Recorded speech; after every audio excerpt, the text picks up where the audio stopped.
Je mi cťou vás v mene všetkých študentov privítať na tohtoročnom 11. študentskom plese Gymnázia v Stropkove. Úvodom by som sa rada poďakovala všetkým prítomným, že ste sa tu zišli v takom hojnom počte. Zároveň sa chceme poďakovať najmä vedeniu školy, a to našej pani riaditeľke, ktorá podporila myšlienku organizovať študentský ples a dokonca bola osobne napomocná v jeho organizovaní. Dnes som zistila, že niektorí chlapci majú pod kapucami a šiltovkami aj super vlasy a všetky dievčatá sa premenili na úchvatné dámy.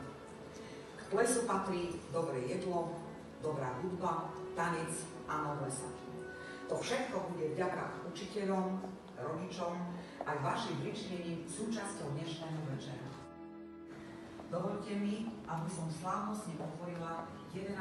ročník plesu.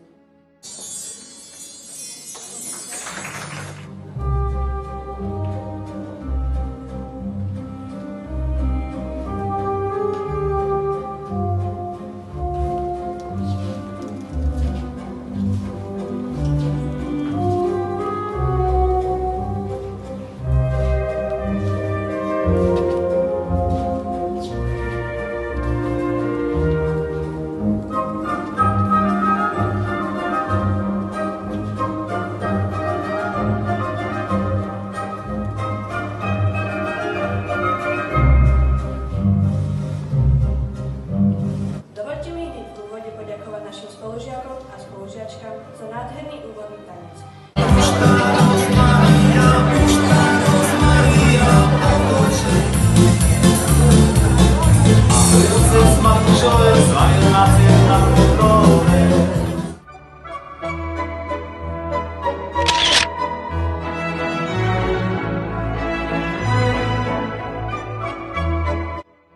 Každý študent si vo vestibule vyzdvihne u pani profesorky Romanovej tento bodový listok, ktorý je bonusom k vstupenke.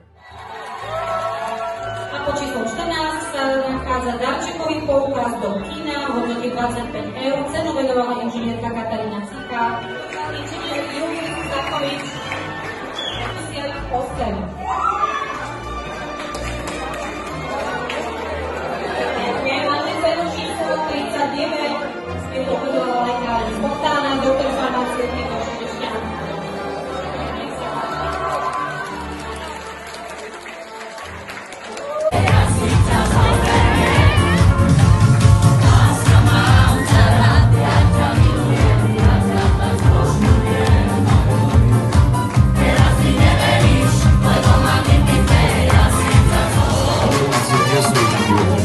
Zase možná ty